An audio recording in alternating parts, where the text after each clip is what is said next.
Di sebuah desa tinggallah seorang ibu bersama anak perempuannya yang bernama Darmi. Gadis itu memang rupawan, sayang sifatnya tak secantik wajahnya. Darmi adalah gadis pemalas yang hanya gemar bersolek. Setiap hari ia mematut dirinya di depan cermin, mengagumi kecantikan wajahnya. "Ah, aku memang jelita," katanya.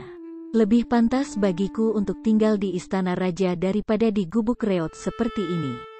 Matanya memandang ke sekeliling ruangan. Hanya selembar kasur yang tidak empuk tempat dia tidur yang mengisi ruangan itu. Tidak ada meja hias yang sangat dia dambakan. Bahkan lemari untuk pakaian pun hanya sebuah peti bekas.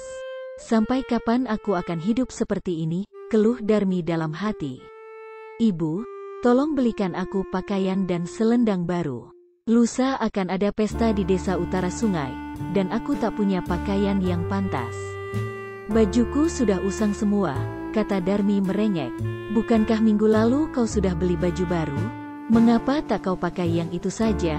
Masih bagus bukan?" ujar sang ibu.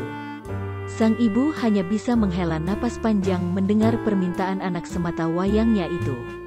Ia tak tega padanya. "Baiklah, besok pagi kita akan membelinya di pasar. Tapi, Darmi, besok ibu harus ke pasar terlebih dahulu untuk menjual kayu bakar yang ibu dapatkan hari ini. Setelah terjual, baru uangnya bisa kau belikan pakaian. Bukankah lebih baik kita berangkat ke pasar bersama-sama?" Darmi terdiam. Ia sebenarnya tak ingin pergi ke pasar bersama ibunya. Ia malu dan khawatir jika ada orang yang melihatnya berjalan bersama wanita tua itu lalu mengejeknya. Akan tetapi, gadis itu tak punya alasan untuk menolak, sebab tanpa uang hasil penjualan kayu bakar, ia tak mungkin bisa membeli pakaian baru. Akhirnya, Darmi masuk ke kamarnya sambil cemberut dan menggerutu. Keesokan paginya, mereka bersiap hendak ke pasar. Darmi terlihat sangat cantik dengan baju merah mudanya yang terlihat mahal, sementara sang ibu mengenakan pakaian iusuh. Darmi berjalan cepat sekali, membuat ibunya tak mampu mengikutinya. Darmi diam saja, dan terus mempercepat langkahnya. Ia tak ingin ketahuan berjalan bersama ibunya.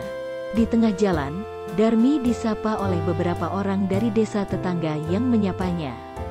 Darmi menoleh kesal dan membentak, "Aku tidak minta dilahirkan oleh ibu yang miskin sepertimu. Aku tidak pantas menjadi anak ibu. Lihatlah wajah ibu jelek, keriput dan lusuh. Ibu ibih pantas jadi pembantuku." Dengan angkuh, Darmi terus melangkah meninggalkan sang ibu yang terduduk di pinggir jalan. Air matanya mengalir deras di kedua pipinya. Perasaannya remuk rendam, tak mampu ia berkata-kata selain mengadahkan kedua tangannya ke langit. Rasa sakit di hatinya membuat ia mengucapkan kutukan. "Tuhan, hamba tidak lagi menahan penghinaan anak hamba ini. Benar telah membantu hati anak hamba ini. Karena itu, ya Tuhan, hukumlah anak hamba durhaka itu menjadi batu." Doa sang ibu terkabul.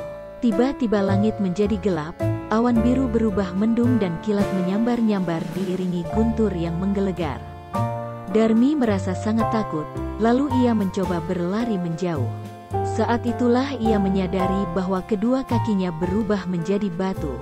Darmi menjerit ketakutan. Betapa mengerikannya perasaan yang dialaminya ketika mendapati kedua kaki berubah menjadi batu. Ia kian ketakutan mendapati pinggangnya pun berubah membatu. Sadarlah ia, semua itu terjadi karena kedurhakaan besarnya kepada ibunya. Maka dia pun berteriak-teriak, "Ibu, ampuni aku. Ampuni aku, ampuni kedurhakaan anakmu ini, Bu." Namun, semuanya telah terlambat bagi Darmi. Sang ibu hanya terdiam, sama sekali tak berusaha mengabulkan permohonan anaknya yang telah berbuat durhaka terhadapnya. Ia merasa telah cukup mengalami penderitaan yang diakibatkan anaknya itu. Hingga akhirnya seluruh tubuh Darmi berubah menjadi batu. Batu jelmaan Darmi itu terus meneteskan air seperti air mata penyesalan yang menetes dari mata jelita. Orang-orang yang mengetahui adanya air yang terus menetes dari batu itu kemudian menyebutnya batu menangis.